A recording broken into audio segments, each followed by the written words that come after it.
คักอะไรเนาะบรรยากาศคอยค่ำลงแรงเริ่มหนาวแล้วพี่น้องเลย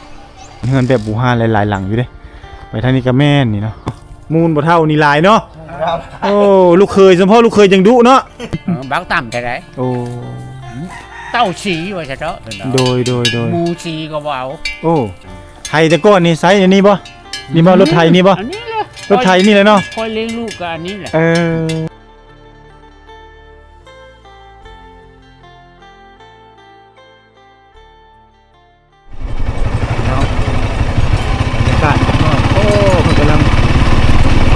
ควายมาจะเล่นเนาะนี่นะ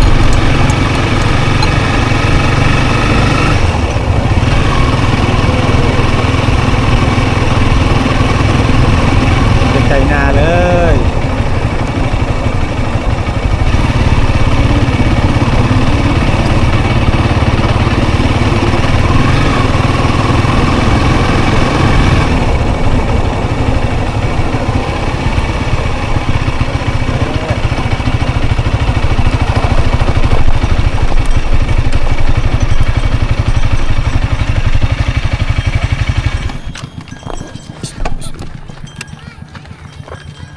พวกพี่น้องสัตว์เลี้ยงเพิ่นมันมาแต่ให้มันจะย่างตามทางอะไรอย่างเงี้ยกำลังเข้าเฮือนโอ้คักอะไรเนาะบรรยากาศคอยค่ำลงแรงเอาเห็นเพิ่นกำลังไล่งัวไล่ควายไล่สัตว์เลี้ยงเพิ่นมาแต่ให้แต่หน้าแต่สวนหรือว่าไปเลี้ยงมาเนาะแล้วเจ้าก็จะไปผูกไปเลี้ยงเนี่ยคักอลีบรรยากาศเนี่ย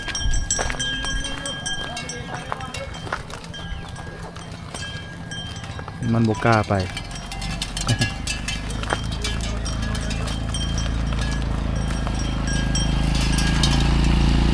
มันจะกินเฟืองเนาะเดี๋ยวนี่บ้านนี่บ้านเป็นบ้านเก่าบ้านเก้มันกำลังตกใจ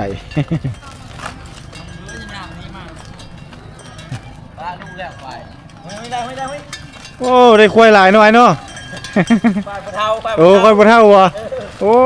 ได้มูลหลายแท้นี่เนาะโกนพี่น้องสะดวกสบายนี่เพิ่นไปไล่ควายมา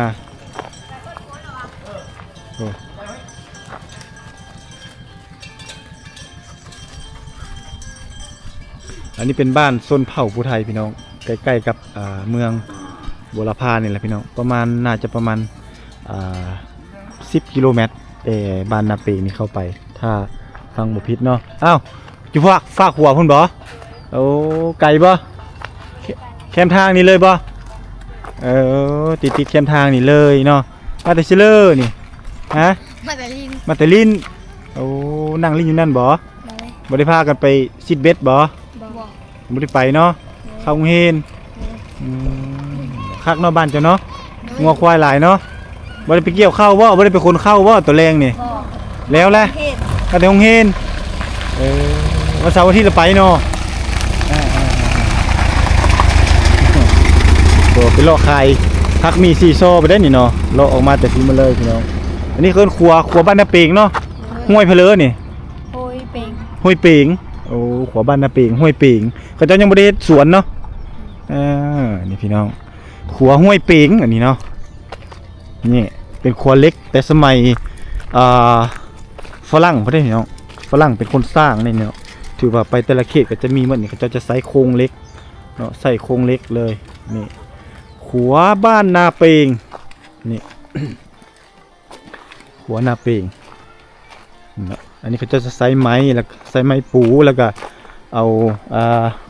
หินว่านใส่นี่เนาะใส่แล้วก็จะมีอย่างมาต่อยรีดนี่เส้นทางพี่น้องคักสะดวกสบายน้องสาวเมื่อนี้เราไปเฮ็ดเวียกบ่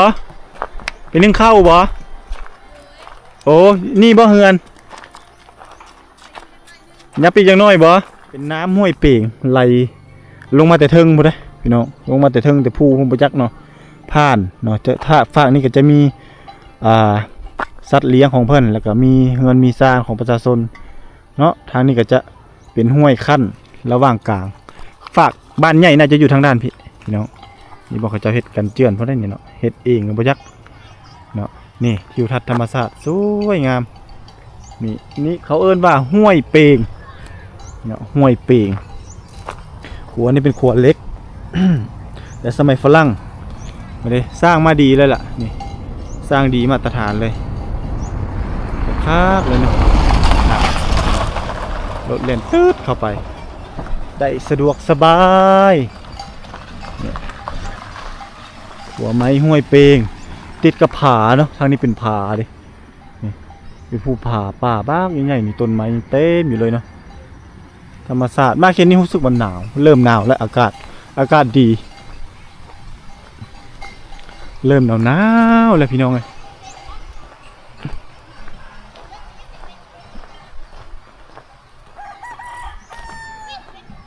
เป็นบ้านชนเผ่าภูไทยเนาะนี่เขาจะยังมีมีแอ่งไว้สมไซแบบ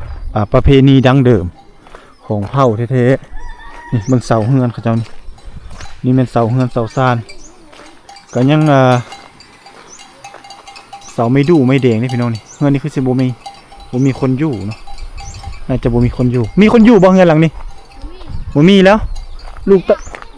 เขาเจ้าย้ายไปแล้วมีแต่เฮือนหางซื่อโอ้เขาเจ้าย้ายแล้วพี่น้อง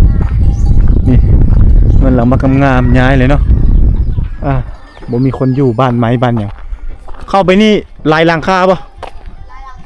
ลายหลังอยู่บ่โอ้มีเฮือนไม้งามเนาะเฮือนไม้เฮือนเป็นงามๆอีกเดี๋ยวอาย่าเข้าไปเบิ่งจังหน่อยก่อนเด้อบ่ไปนำบ่บ่ไปบ่ยามรถให้เลยเด้อเบิ่งรถให้เลยเด้อจะขี่บ่ไปขี่เลยขี่บ่เป็น ยูเล่นเอา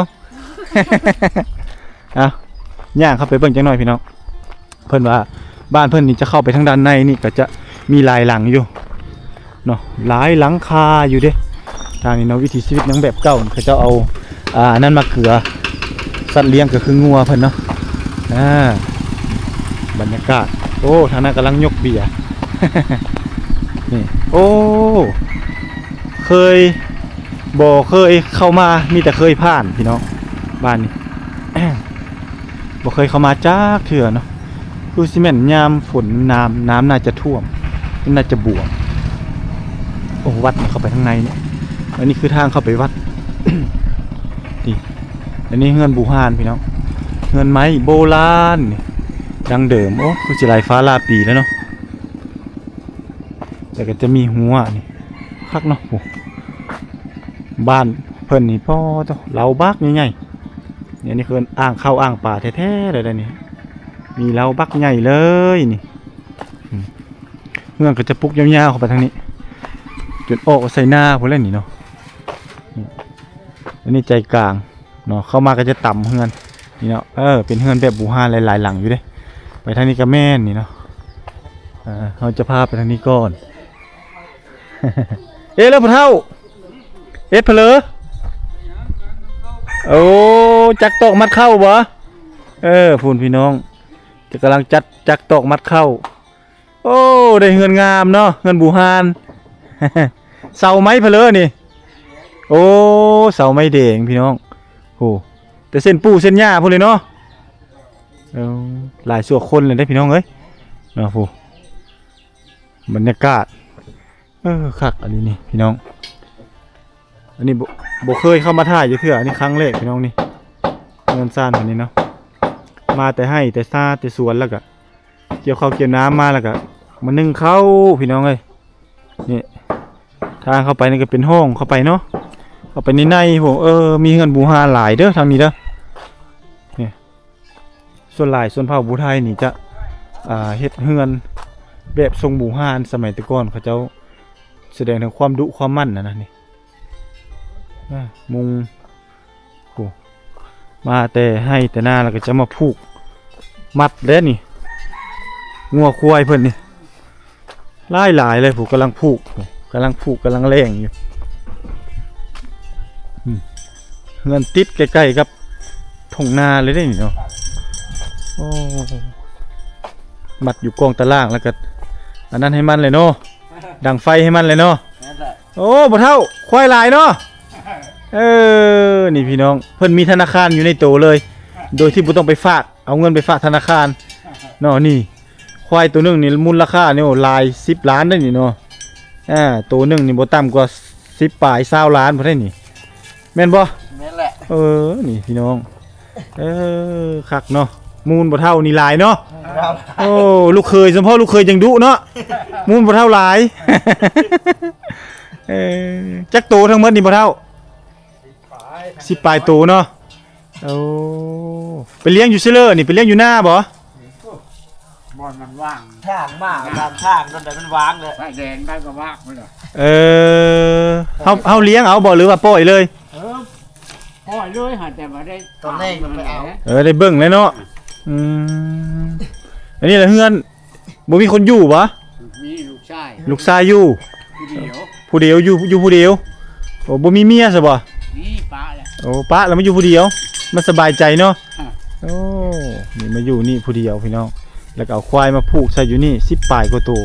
ควายเพิ่นมีแต่ตัวงามๆเนาะ โอ้พุ่นเดี๋ยวเพื่อนลูกสาวเด็กทางเข้าตะลองผมเลยมื้อนี้น่ะมันคิดว่าสิเข้าทงบ่ได้ไรเพิ่นลั่งเข้ามาพี่ มันย่างเข้ามาเอง แม่นแหละ ยามฝนนี่ดินบวมน้ำท่วมได้นี่เนาะ เออ หมดเลยเนาะทางเข้าบ้านนี่เนาะ ปีนี้แหละเอาแซ่รถทงไว้หน้าบ้านนี่ แต่ปีนี้เนี่ยไข่ๆเนี่ยบ่ท่วมบ่ ปีนี้แหละหนัก โอ้ปีนี้ละนักเนาะ พระอยู่ในวัดนั่นก็พี่พระน้อยชมลิบเลย ปาโตนี่บ่วัดนี่ทางในนี่เนาะ นั่นแหละ นี่พี่น้องวัดนาเปงใกล้ๆเคยแต่ไกลไปไกลมาบ่เคยเข้ามาถ่ายจักเทื่อ อ่า อันนี้ไกลบ่ปะนี่จังสุดบ้านนี่ใกล้ที่สุดแล้วบ่ บ่ไกลปานไหน บ่ไกลปานใดเนาะ ไป ฮอดไปเส้นนั้นก็อ้อเส้นนั้นเลย โค้งไปนี่ก็ได้ อ่า เอ มันมี อ 2เส้นเส้นนั้นและเส้นไปโรงเรียน จักหลังคาบ่เท่าบ้านนี่ ร้อย โอ้ อัน506หลัง โอ้ฮอด100บ่ เลย ทั้งสองฝากนี่เนาะ อ่า นี่พี่น้องทั้งหมดนี่ประมาณ100 506หลังคาเฮือน เป็นสุภาพผู้ไทยผู้ไทยย้ายถิ่นฐานมาแต่ทั้งเลยแต่กกแต่เขาแต่เล่าแต่ก่อบ่เท่าเล่าให้ฟังในประวัติ แต่เก้าแต่ก้อนกับแต่ดึกดำบรรพ์กับมีแต่ผู้ไทยทั้งหมดเขตนี่ อืม บ่ได้ย้ายมาแต่เลยแหละอยู่ในนี้เลย อยู่นี่เลยบ่แม่นบ่มาจากเมืองบางอ่างคำ คือแต่ก่อนบ่แม่นเนาะต้นกำเนิดมาจากนี่เลย แม่น ผู้ไทยบุรพาสดๆเลยเนาะนี่พี่น้องปู่ย่าตายายก็คือเกิดมาก็คือว่าเห็นโลด เห็นเลย อยู่นี่โลด แม่นแหละ นี่พี่น้องเนาะแต่ก่อนตะกี้ลีแท้ๆแต่บ่เฒ่ายังน้อยนี่จักหลังคาอยู่นี่ 30 30หลังคาเฮือนแต่ก่อนนี่ไม่ตอกคอกลืบเลยเนาะ วันพูดที่ อันมีเงินมีค่ำมีเขามีน้ำแดกอะเสาไม้แดง เอา มุงไม้แดง อืม ผาไม้แค้น ป่าไม่เคนถือว่าภูมินั่นแหละเนาะ อ่า กับควายเต็มคอกต้องกล้องตารางแนวนี้เนาะ เขาเอิ้นว่าคนมีนะสมัยแต่ก่อนเนาะ มันยึกอยู่หมดบ้านอะ30ก็ยังไอ้มง10นะบ่ได้ควายได้หังบ่หลาย ได้บ่หลายเนาะคันผู้ใดมีควายมีงัวหลายถือว่าผู้นั้นมีทรัพย์มีทรัพย์หลาย นั่นแหละ แล้วมีเสาไม้แดงมีฟ้าไม้เคนฟ้าไม้หยังละถือว่าคักเลยเนาะ นั่นแหละ สมัยแต่ก่อนนี่ฟ้าไม้นี่กับเสานี่เอาเลื่อยคนยืนเลื่อยได้เนาะแม่นบ่ ยืนล่ะ ยืนเลื่อยแต่ตัดเลยเนาะเขาเอิ้นว่าจักเก็บเสียงมีแต่ จักเก็บเสียงเนาะ ลูกอย่างน้อยเนี่ยเอายางไปพุกใส่กรงไม้ผม พุก พุก ตัดนะ โอ้ ดึงเอาเอง ดึงเอาเองเลยอาศัยสายยางให้มันยืดไปยืดมานั่น แหละ เฮาดึงเอานี่แหละเนาะ เวลาเขาดึงมาแล้วเขาย่อเอา เวลาไปแล้วเขาเน้นลง โอ้ แล้วก็ บ่มีผู้ตัดจอย เวลามันปาดเข้าแล้วก็มันหนีบแล้วก็เอาไม้ตอกริมใส่ นั่นน่ะ บ่ให้มันหนีบแล้วก็เลื่อยไปต่อแล้วก็ตอกไปเรื่อย เออ ๆโอ้นี่พี่น้องเพิ่นสิได้เฮือนหลังหนึง โอ้ยลำบาก ไปเลื่อย แพน ว่าขออนุญาตถามไปเลื่อยมือหนึงนี่ฮันใส่คนเลื่อยนี่ได้จักแผ่นเพื่อสิได้มาไม้ฝาแผ่นหนึง เป็นตับได้เอาเป็นตับ โอ้เอาเป็นตับบ่ เอาเป็นตับออกแล้วก็เอาซอยเอาบัดนี้ อืมแล้วมีเฮ็ดอยู่เฮือนบ่ ซอยอยู่หั่นแหละ ซอยอยู่ป่านั้น ตั้งบ่แพ้แล้วก็เอาหมู่ไปเมื่อใดเฮาสิตั้งดีดประทัดแล้วตั้งไฟ โอ้ เป็นตับมันเลยจักเจ๋มันแปรมันนี่ โอ้นี่พี่น้อง เห็นไหมปูนี่เด้อมือละเพน มือละแพนเนาะไม้ปูน่ะเนาะแต่ว่าไม้เสานี่โดนบ่ ทากเอาเลยแหละเสาก็ มีแต่ทากเนาะรุ่นแต่ก่อนเนาะ รุ่นพ่อแม่เนี่ยก้านพุ่นแหละ อืม ทากบักน่ะบักต่ำแต่ไหน โอ้ เต้าสีว่าซะเถอะเพิ่น โด เอา ย หมูสีก็บ่เอา โอ้เต้าสี เต้าสี เต้าสีถือว่าต่ำๆเลยนะเนาะ อืม เรียต่ำจำดิน มันมันเหนียวมัน มันเหนียวมันแก้น อ่ะ เพิ่นเอาให้เงาบ่คือคู่มือเนี่ยตักอยู่เทิง โอ้ยบ่ได้เว้าขึ้นห้าง ยุคสมัยคู่มือนี่อาศัยบนมันง่าย อ่า แต่ก่อนแล้วเพิ่นเอาตามบูฮานเพิ่นเว้าแท้ๆเลยเนาะไม้คู่มือยังหลายบ่ไม้คู่มือนี่ บ่ลายแล้ว หมดเลยเนาะ ไม้เนื้อดี มีแต่ไม้หัวให้ไปหน้าของไผของมันมีเจ้าของมาแล้ว ยังอยู่แล้วน่ะกับ เออ มันตัวปลูกเก่าฮะ โดยเอา ปลูกเก่าข่อยหมดเลยปลูก หมดแต่ปลูกเอารุ่นลูกรุ่นหลานพุ่นเลยเนาะ ปลูกไว้ให้ลูกให้หลาน อันนี้พี่น้องเอ้ยนี่ถือว่าได้มาสัมภาษณ์พ่อเฒ่าชื่อพ่อเฒ่าเพลอ ทิศจันดี ทิศจันดีเนาะ เออ คันว่าทิศนี่เอ่อบ่ได้บวชได้เนาะทิศเนาะ บวชเลย บวชบ่ทิศกับจานนี่คือกันบ่ บ่เลยจานแล้วบวชแล้วก็หด โอ้ หดละจาน โหดละจาน บ่ทันได้หดเลยทิศ โอ้เขาเอิ้นว่าทิศจันดี แม่นแหละ อายุจักปีแล้วพ่อเฒ่า 79 ปี ป้าต้นยังขันยังแห้งอยู่เนาะ เอ้ย ยังได้อองต้องอยู่ บ่เล่นนี่โชว์ได้นี่ได้ บ่ อ่ะ 79จน80เบิ่งกว่านี่พี่น้องเอ้ยหน้าตายังสดชื่นแจ่มใสยังแข็งแรงอยู่ม ก็ยังไปบ่ได้เลยเดี๋ยว ถือว่าอายุมันอยู่ยืนนะพ่อเฒ่าเด้อ สาธุ หมดบ้านนี่ยังหลายคนบ่ ลายก็ลุ้นคอยนี่แหละน้อย น้อยเนาะ 3 คันบ้าง60นี่คือสิมีหลายอยู่เนาะ หมอไอ้เคยนี่ก็เข้าจุด8แล้ว โอ้ เพื่อนหลังนั้นก็เข้าจุด8แล้วยางเข้า8แล้ว โอ้นี่พี่น้อง กับเพื่อนหลังใต้พุ่น โดยถือว่าอยู่ในนี่ 4 คนนะ เหลือ4คน ในบ้านนี่ว่าอายุแก่ ถือว่ารัก7รัก8เนาะ ถือว่าโอ้ แต่มีแต่เรา6เรา5 ยากแล้วคู่มือนี่หาคนรัก7รัก8 บ่อยากมีแล้วอันนี้ยังหันยังแฮงยังจื้อหูตายังสว่างอยู่เนาะ ก็บอกปันได บ่ปานใดบ่ เบิ่งหนังสือได้เบิ่งก็ใส่สีตาแล้ว โอ้ เบิ่งหนังสือกัน โดยทุกมื้อนี่ก็ยังเฮ็ดนาอยู่ปะ เฮ็ด เฮ็ดเนาะลูกหลานบ่เฮ็ด ลูก โอ้ลูก คนเหมือนคนเขาในเฮือนนั่นแหละ ได้หลายบ่แต่ละปีกุ้มกินอยู่ปะ โอ้โหบ่แล้วกูกินเลิกกินไปแล้ว เรือเอาเนาะจนได้ขายพุ่นเลยเนาะ กับเราลูกชายนี่ อันนี้ได้โอ้ผู้พี่น้องสมโพเข้าทางเข้ามาเห็นแต่เราบักใหญ่ๆเรานี่ นี่ยังไก่ตีนจองปานนั้นนี่แหละ อืม บ่ได้กิน ตัวนี้กินเหล้าพอพุ่น พูนบ่ทันได้ต้องเลย ตัวนี้ยังนี่แหละ โอ้ มันไก่พาไป ไก่ฟ้านะได้พี่ลึกอี เอา หลี เขา พี่น้อง ใหม่ เอ้ย มาใช่เลยจักกินไปด้วยใช่ มีบ่นไว้เลยเนาะคือบ่ขายเนี่ยบ่เท่า ขาย ขายนำบ่ ขายได้ ขายมากก็เอาไปเฮ็ดแนวอื่นเนาะพี่น้อ ขาง ยขายแล้วก็สิ้นมันน้ำมันนั่นแหละขายแล้วก็จ้างคน พอได้จ้างมีเงินจ้างคนต่อเกี่ยวข้าวเกี่ยวน้ำ จ้างดำจ้างเกี่ยว พี่น้อง อันนี้คือ คนปั่นมื้อนี้ย่านฝนตกตรง พายุสิเข้าอยู่ได้ ยังสองบ่อนนี้ โอ้ทางตีนนี่ก็แม่นบ่ทางโอ้นี่ ฝาก โอ้ฝากพุ่นโอ้ให้หน้านี่หลายเนาะหน้านี่หน้าแต่สมัยแตะโกอนเลยบ่ คอยเกิดมากกว่านี้น่ะ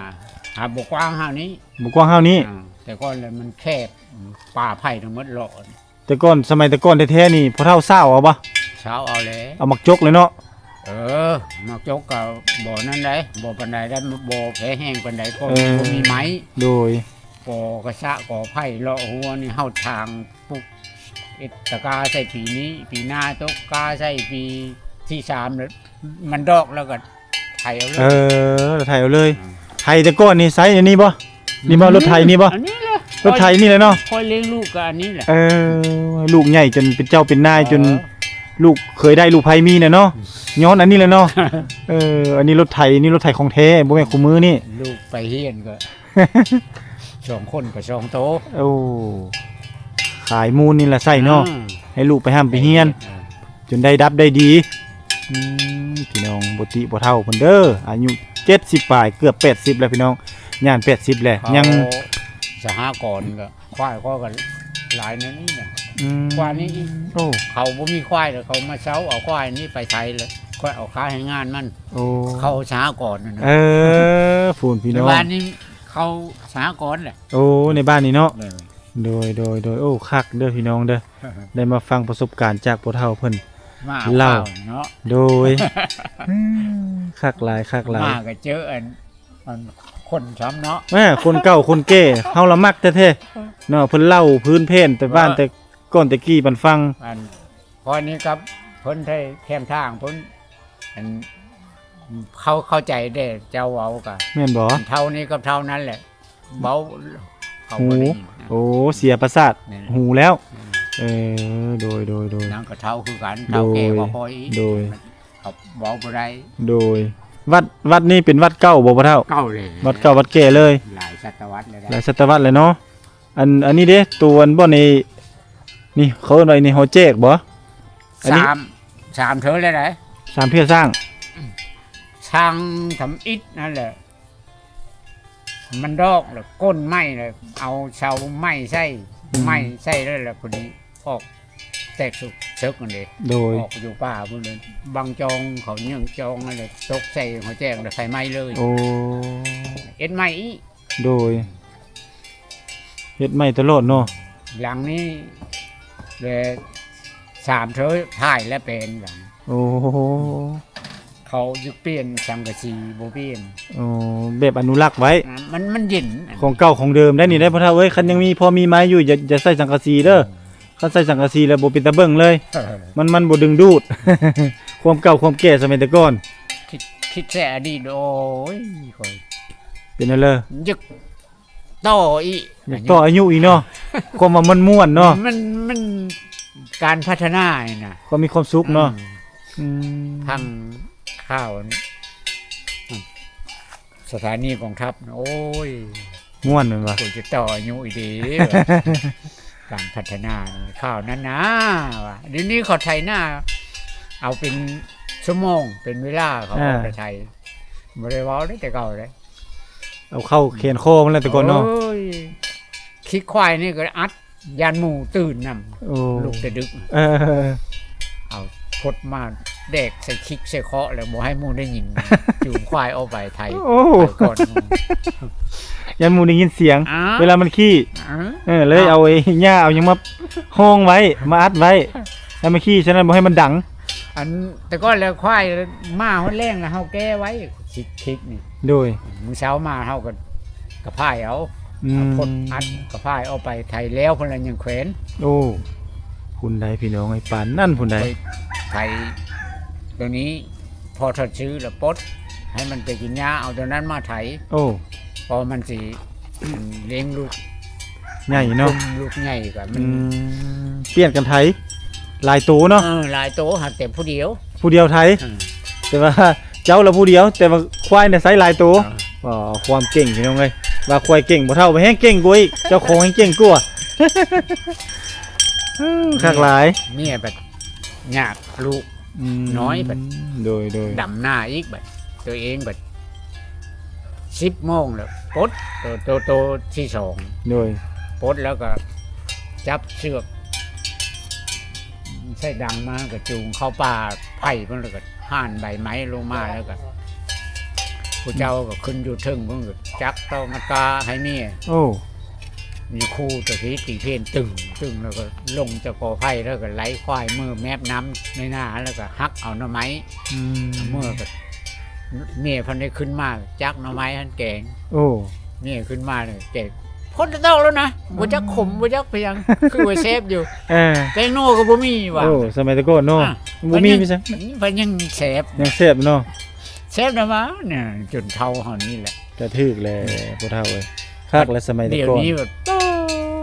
สะอ่อนสูเด้ว่าเลี้ยงลูกก็ใหญ่ไว อ่า บ่ได้ทุกข์อีกทุกข์ผู้จังนี่อีลุงโอ้ยลุ้นกูทุกข์ได้หลานเลยว่ะน้ำนี่ต่อจะหาค่อยเป็น